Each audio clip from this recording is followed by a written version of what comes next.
हम देख रहे हैं रीत काल में रसिक गोविंद को।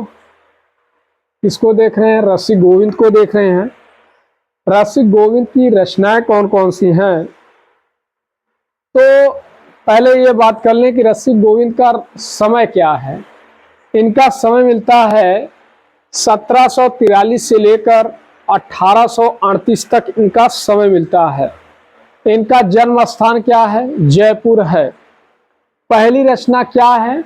रामायण सूचनिका, कलयुग रासो, अष्टदेश भाषा और रसिक गोविंद, रसिक गोविंदानंद घन, समय प्रबंध, पदावली, रस माधुरी। युगल रस माधुरी से है, ध्यान रखिएगा, युगल रस माधुरी। तो कौन कौन सी रचना हो गई? रामायण सूचनिका, कलयुग रासो, युगल रस मधुरी और रसिक गोविंद, रसिक गोविंदानंद घन, समय प्रबंध, पदावली। ये रचनाएं हैं इनकी। सोमनाथ, तो सोमनाथ दूसरे कवि हैं। पहले कवि तो रसिक गोविंदानंद घन हो गए, रसिक गोविंद हो गए। दूसरे कवि हैं सोमनाथ। अब रसिक के नाम से दो रचनाएं रसिक गोविंद ने की हैं। एक तो रसिक गोविंद के नाम से एक रचना है और एक रचना है रसिक गोविंद नंदघन। तो रसिक गोविंद के नाम से कितनी रचनाएं की हैं? दो। एक रसिक गोविंद हैं और एक रसिक गोविंदा नंदघन है। फिर कलयुग रासो है, युगल रस माधुरी है, पदावली है और समय प्रबंध है और रामायण सूचनिका है। रामायण के नाम से कितनी रचनाएं मिलती हैं? तो रामायण के नाम से केवल एक ही रचना है। रामायण के नाम से कितनी रचना है? एक ही रचना है, रामायण सूचनिका। अब रस के नाम से कितनी रचनाएं हैं? तो रस के नाम से केवल एक ही रचना मिलती है जिसका नाम है युगल रस माधुरी। रामायण के नाम से एक रचना मिलती है, रामायण सूचनिका, कलयुग रासो, समय प्रबंध, पदावली, युगल रस माधुरी, रसिक गोविंद, रसिक गोविंदानंद घन। ये इनकी 8 रचनाएं मिलती हैं। अब रसिक गोविंद रहने वाले कहाँ के हैं? तो रसिक गोविंद रहने वाले हैं जयपुर के। कहाँ के रहने वाले हैं? जयपुर के रहने वाले हैं। इसके बाद दूसरे कवि हैं सोमनाथ। सोमनाथ का रचना काल मिलता है 1725 ईस्वी से लेकर 1860 ईस्वी तक मिलता है। कितना मिलता है? 1725 से लेकर 1760 के बीच सोमनाथ का रचना काल मिलता है। इनकी रचना क्या है? इनकी रचना है रस पीयूष निधि है। कौन सी रचना है? रस पीयूष निधि है, श्रृंगार विलास है और कृष्ण लीलावती है, पंचाध्यायी, सुजान विलास, माधव विनोद। तो इनकी रचना रस के नाम से एक रस पीयूष निधि है और रसिक गोविंद की रस के नाम से कौन सी रचना है? युगल रस माधुरी। रस पीयूष निधि कहेगा तो सोमनाथ हो जाएंगे और युगल रस माधुरी तो वो हो जाएंगे रसिक गोविंद। अब ये देखिए, सोमनाथ जो है विलास के नाम से 2 रचनाएं करते हैं। विलास के नाम से 2 रचनाएं करते हैं, एक श्रृंगार विलास, सुजान विलास। क्या किए हैं? एक श्रृंगार विलास है, एक सुजान विनोद है और लीलावती के नाम से केवल एक ही रचना है, कृष्ण लीलावती। इसके बाद पंचाध्यायी है, माधव विनोद है, रस पीयूष निधि और युगल रस माधुरी किसकी है? वो है रसिक गोविंद की। रसिक गोविंद। अब सुजान विलास, श्रृंगार विलास किसकी रचना है? सोमनाथ की रचना है। कृष्ण लीलावती, पंचाध्यायी किसकी रचना है? ये है सोमनाथ की रचना है। माधव विनोद भी किसकी रचना है? सोमनाथ की है। आलोचकों के मत में देख लें तो ये शुक्ल जी का कथन है। किसका कथन है? शुक्ल जी का कथन है। और शुक्ल जी क्या कहते हैं कि सोमनाथ में भावुकता व सहृदयता पूरी थी। इनकी भाषा में किसकी भाषा में? सोमनाथ की भाषा में कृत्रिमता नहीं आने पाई है। सोमनाथ की भाषा में क्या नहीं आने पाई है? कृत्रिमता। सोमनाथ की भाषा में कृत्रिमता नहीं आने पाई है। इनकी रचनाओं में अन्योक्ति एवं कल्पना की मार्मिकता परिलक्षित होती है। ये कथन है शुक्ल जी का। किसका कथन है? शुक्ल जी का। तो शुक्ल जी कहते हैं कि सोमनाथ की रचना में भावुकता व सहृदयता पूरी थी, पर इनकी भाषा में कृत्रिमता नहीं आने पाई है। इनकी रचनाओं में अन्योक्ति व कल्पना की मार्मिकता परिलक्षित होती है। सोमनाथ की रचनाओं में क्या परिलक्षित होती है? अन्योक्ति एवं कल्पना की मार्मिकता। अन्योक्ति एवं कल्पना की मार्मिकता परिलक्षित होती है। एक बार फिर देख लें। रीत काल में आज के कवि हैं रसिक गोविंद। रसिक गोविंद का समय क्या है? 1743 से लेकर 1838 तक माना जाता है। इनकी रचना है रामायण सूचनिका, कलयुग रासो, रसिक गोविंद, रसिक गोविंदानंद घन, युगल रस माधुरी, समय प्रबंध, पदावली। ये इनकी रचना मिलती। एक अष्टदेश भाषा है, तो अष्टदेश भाषा पे भी ये रचना किए हैं। इसके बाद आज के हमारे दूसरे कवि हैं सोमनाथ है। सोमनाथ का रचना काल है 1725 से लेकर 1760 ईस्वी तक है। इनकी रचनाएं कौन कौन सी हैं? श्रृंगार विलास है, सुजान विलास है, और रस पीयूष निधि है, और पंचाध्यायी है, कृष्ण लीलावती है, माधव विनोद है। ये इनकी रचनाएं मिलती हैं। अब इनके बारे में शुक्ल जी का कथन ये है, इनकी रचनाओं में भावुकता व सहृदयता पूरी थी। शुक्ल जी ये कहते हैं कि सोमनाथ की रचनाओं में भावुकता व सहृदयता पूरी है, पर इनकी भाषा में कृत्रिमता नहीं आने पाई है। इनकी यानी सोमनाथ की काव्य रचना में कल्पना व सहृदयता की मार्मिकता परिलक्षित होती है। ये कथन है शुक्ल जी का। इसके बाद अगले जो कवि हैं वो हैं कौन से? दूल्हा कवि हैं। कौन से कवि हैं? दूल्हा कवि। अब दूल्हा कवि हैं। दूल्हा कवि के बारे में केवल एक ही रचना मिलता है। इनकी रचना है कुलकंठाभरण। कौन सी रचना है? कुलकंठाभरण। ये एक ही रचना मिलती है। दूल्हा की कितनी रचनाएं मिलती हैं? केवल एक ही रचना मिलती है, और वो कौन सी है? कुलकंठाभरण है। कुलकंठाभरण है। तो अगले कवि हैं दूल्हा कवि हैं। कौन से कवि हैं? दूल्हा कवि। और दूल्हा कवि का रचना काल क्या माना जाता है? रचना काल। तो दूल्हा कवि का रचना काल है 1743 ईस्वी से लेकर 1768 ईस्वी तक मिलता है। दूल्हा कवि का रचना काल क्या है?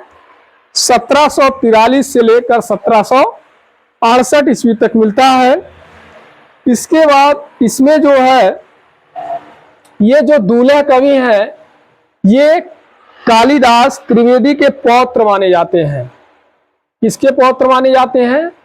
कालिदास त्रिवेदी, जिन्होंने कालिदास हजारा लिखा था। कालिदास त्रिवेदी के पौत्र माने जाते हैं। कौन? ये दूल्हा कवि कालिदास त्रिवेदी के पौत्र माने जाते हैं। इनके पिता का नाम था उदयन कवि। पिता का क्या नाम है? पिता का नाम था उदयन। नाम था इनके पिता का। इनकी केवल एक ही रचना मिलती है। वह रचना कौन सी है? कविकुल कंठाभरण। एक रचना है कविकुल कंठाभरण। तो कविकुल कंठाभरण किसकी रचना है? दूल्हा कवि की है। और दूल्हा कवि का रचना काल क्या मिलता है? 1743 से लेकर 1768 ईस्वी तक है। का जो दूल्हा कवि हैं ये कालिदास त्रिवेदी के पौत्र माने जाते हैं, यानी कालिदास त्रिवेदी के पोता माने जाते हैं। अब इसके बाद इनके बारे में हजारी प्रसाद द्विवेदी ने क्या लिखा है? हजारी प्रसाद द्विवेदी ये कहते हैं कि दूल्हा कवि जी एक छोटा सा ग्रंथ लिखते हैं, कविकुल कंठाभरण। कविकुल कंठाभरण एक छोटा सा ग्रंथ लिखते हैं।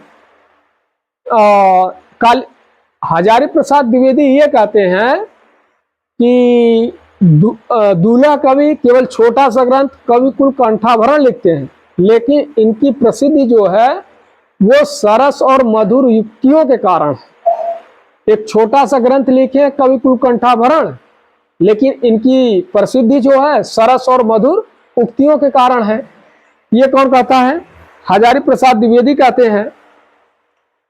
और इसके बाद रामचंद्र शुक्ल की बात करें तो रामचंद्र शुक्ल कहते हैं कि दूल्हा कवि ने जो उदाहरण दिए हैं, जो लक्षण दिए हैं, वो उसमें इतनी प्रौढ़ता है और इतनी सरसता है, इतनी प्रौढ़ता व इतनी सरसता है कि काव्य लक्षणों के लिए एक क्या बन गई? साधन का माध्यम बन गई है।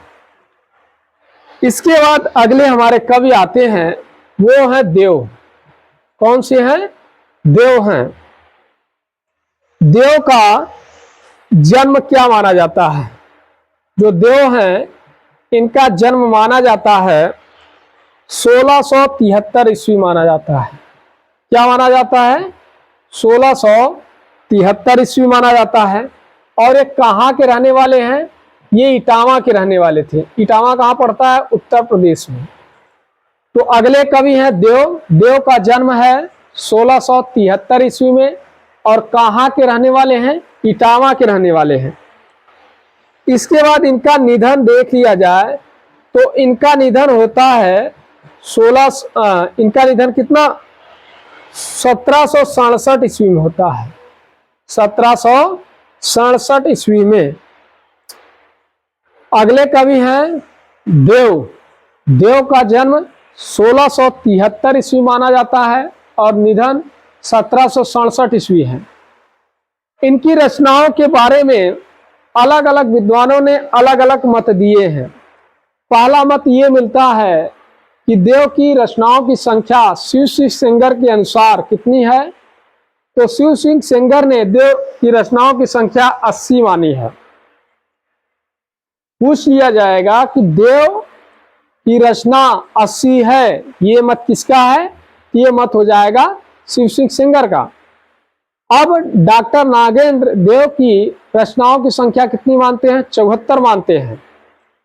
अब रामचंद्र शुक्ल देव की रचनाओं की संख्या कितनी मानते हैं? 23 मानते हैं। इसके बाद गुलाब राय देव की रचनाओं की संख्या 52 मानते हैं। तो देव के रचनाओं की संख्या के बारे में विद्वान एक मत नहीं है, अलग अलग मत प्रकट करते हैं। सबसे पहले हमने देखा कि शिव सिंह सेंगर ने देव की रचनाओं की संख्या कितनी मानी है? 80 मानी है।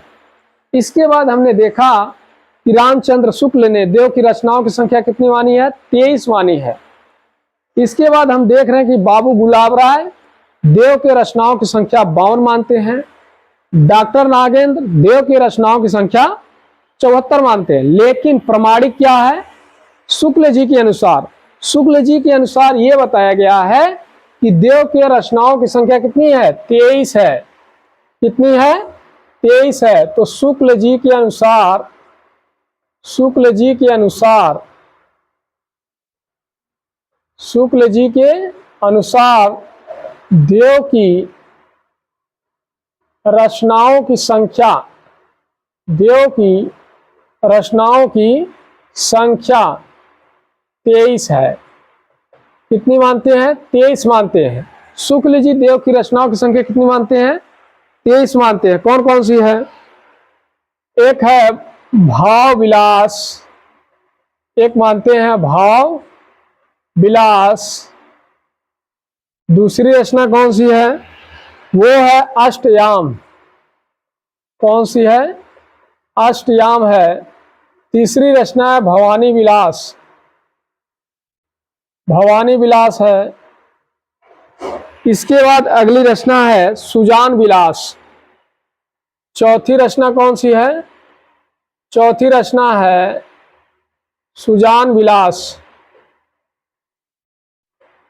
सुजान विलास है। पांचवी रचना कौन सी है? वो है कुशल विलास, कुशल विलास। अगली रचना है, कुशल विलास हो गया। देवचरित, छठवीं रचना कौन सी मिलती है? देवचरित है। सातवीं रचना कौन सी है? प्रेम चंद्रिका, प्रेम चंद्रिका।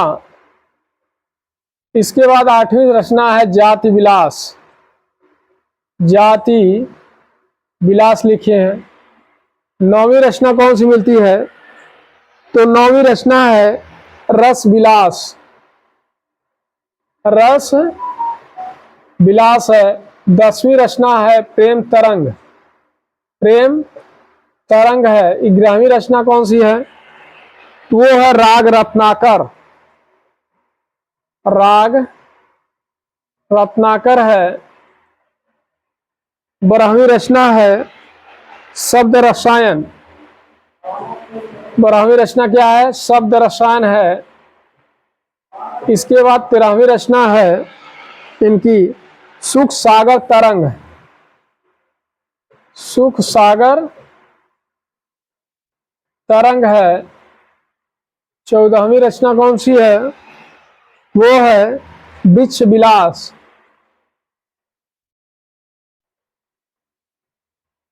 वृक्ष विलास है। 15वीं रचना है वो है पावस विलास। कौन सी है?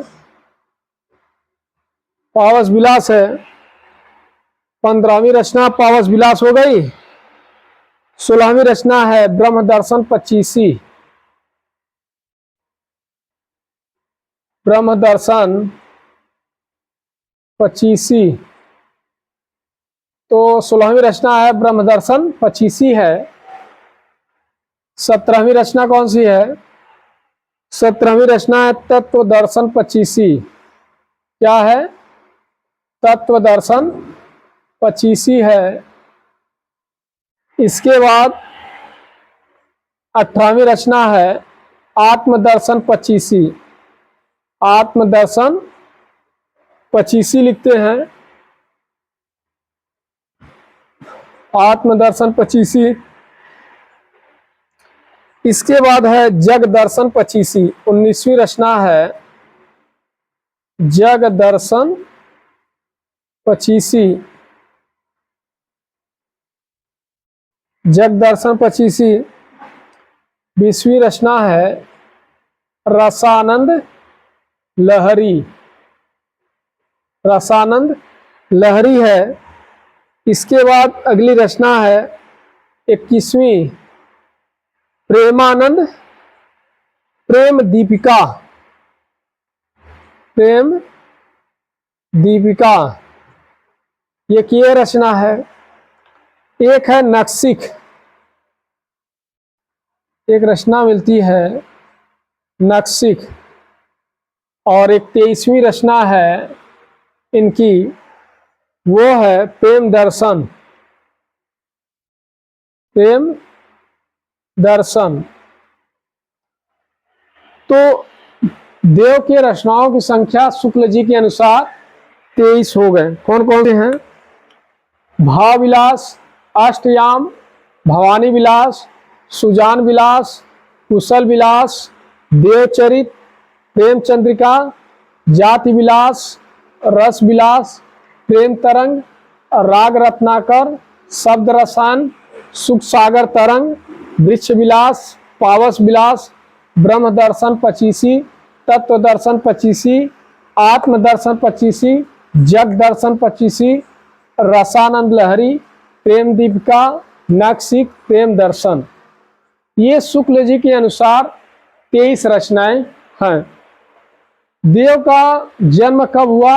1673 ईस्वी में हुआ। कहाँ? इटावा, उत्तर प्रदेश में। निधन 1767 ईस्वी में हुआ। इनकी रचनाएं विलास के नाम से कितनी हैं?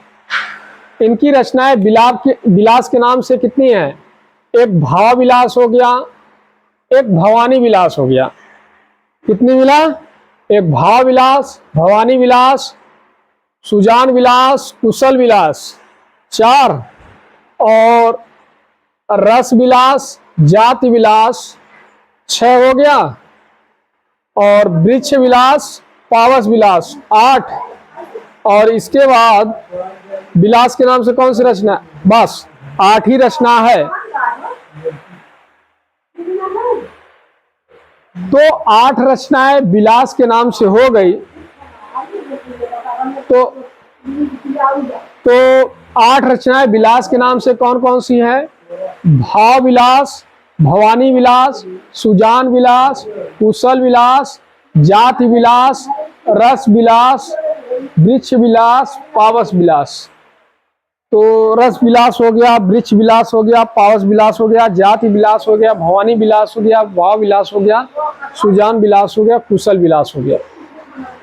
तो 8 रचनाएं जो हैं वो किस नाम से? विलास के नाम से। कौन कौन सी? भाव विलास, भवानी विलास, सुजान विलास, कुशल विलास, रस विलास, जाति विलास, और वृक्ष विलास, पावस विलास। तो 8 रचनाएं विलास के नाम से हैं। 8 रचनाएं किसके नाम से हैं? विलास के नाम से हैं। कौन कौन सी हैं? भाव विलास, भवानी विलास, सुजन विलास, कुशल विलास, जाति विलास, पावस विलास और वृक्ष विलास। इसके बाद अब देखा जाए कि इनकी रचनाएं पचीसी के नाम से कितनी हैं। एक पचीसी के नाम से, एक ब्रह्म दर्शन पचीसी, तत्व दर्शन पचीसी, आत्म दर्शन पचीसी, जग दर्शन पचीसी। तो 4 रचनाएं मिलती हैं, और 4 रचनाएं किस नाम से हैं? पचीसी के नाम से है। कौन कौन सी? ब्रह्म दर्शन पचीसी, आत्म दर्शन पचीसी, तत्व दर्शन पचीसी और जग दर्शन पचीसी।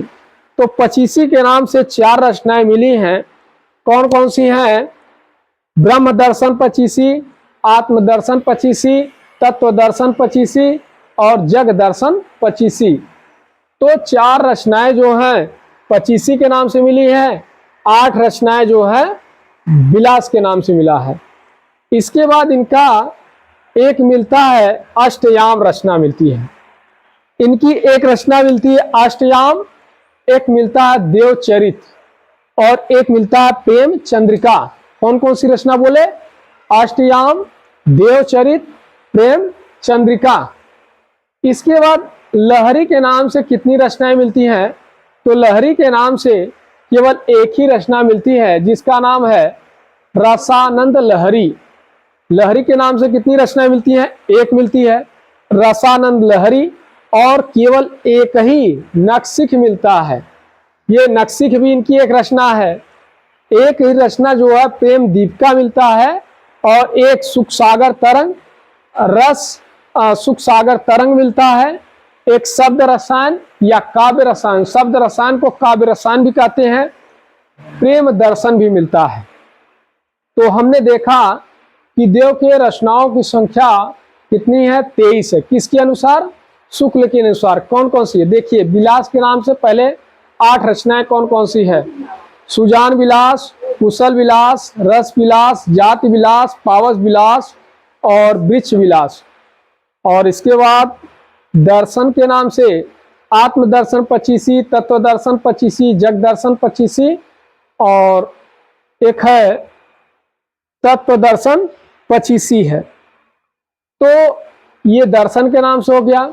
इसके बाद इनका एक रचना मिलता है रसानंद लहरी, रस सुख सागर तरंग और प्रेम दर्शन, हाँ ये मिलता है।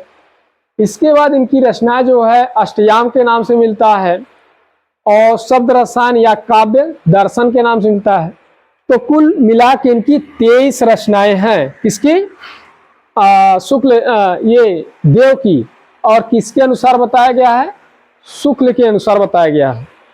दूल्हा का रचना काल 1743 से लेकर 1743 ईस्वी तक इनका समय माना जाता है। ये कालिदास त्रिवेदी के पौत्र माने जाते हैं। इनके पिता हैं उदयन और इनकी रचना क्या है? कविकुल कंठाभरण। कौन सी रचना है? कविकुल कंठाभरण है। इसके बाद हम देख लेते हैं कि देव की वह कौन सी रचना है जो प्रथम मानी जाती है। देव की वह कौन सी रचना है जो प्रथम मानी जाती है। तो देव की प्रथम रचना कौन सी मानी जाती है? ये देख ले। देव की प्रथम रचना मानी जाती है वो है भाव विलास। जो ये भाव विलास है, यह भाव विलास देव की पहली रचना मानी जाती है। क्या मानी जाती है? देव की पहली रचना मानी जाती है। जब भाव विलास की रचना कर रहे थे कौन? देव। तो देव की अवस्था उस समय क्या थी? 16 वर्ष थी। जब देव भाव विलास की रचना कर रहे थे तब उनकी अवस्था क्या थी? 16 वर्ष थी। इसमें 29 अलंकारों का विवेचन मिलता है। कितने अलंकारों को मिलता है? 39 अलंकारों का विवेचन मिलता है। और यह नायिका भेद से संबंधित है। कौन सा? भाव विलास। तो भाव विलास देव की पहली रचना मानी जाती है और देव ने मात्र 16 वर्ष की अवस्था में भाव विलास की रचना की। इसमें 39 अलंकारों के क्या मिलते हैं? विवेचन मिलता है। और ये अलंकार जो है किससे संबंधित हैं? नायिका भेद से संबंधित है। इसके बाद अगली इनकी रचना है अष्टयाम। अगली रचना जो है वो अष्टयाम के बारे में देख ले। ये अष्टयाम क्या है? तो जो ये अष्टयाम है यह कब रचा गया था? 1689 ईस्वी में रचा गया था।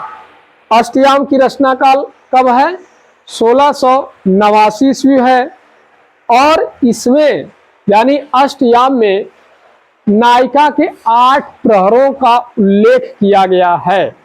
अष्टयाम में नायिका के कितने प्रहरों का उल्लेख किया गया है? अष्टयाम में नायिका के 8 प्रहरों का उल्लेख किया गया है। किसमें? अष्टयाम में।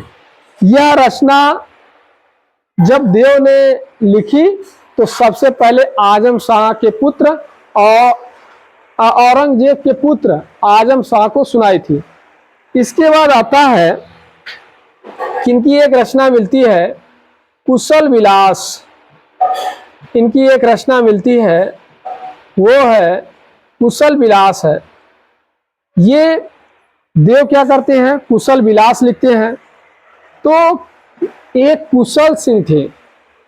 कहाँ के शासक थे? फफूदी रियासत के शासक थे कुशल विलास। और कुशल विलास के आश्रय में रह के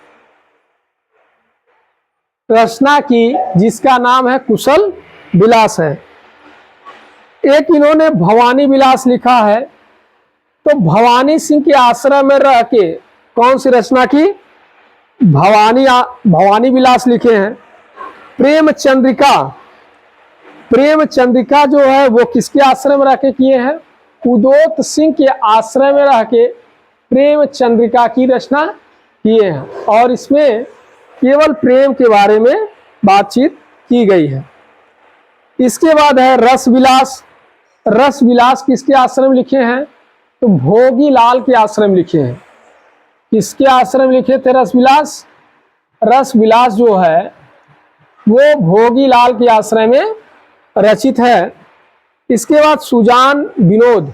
सुजान विनोद की बात कर लें तो सुजान विनोद इन्होंने किसके आश्रय में लिखा है? तो सुजान विनोद सुजान मणि के आश्रय में लिखा था। किसके आश्रय में? सुजान मणि के।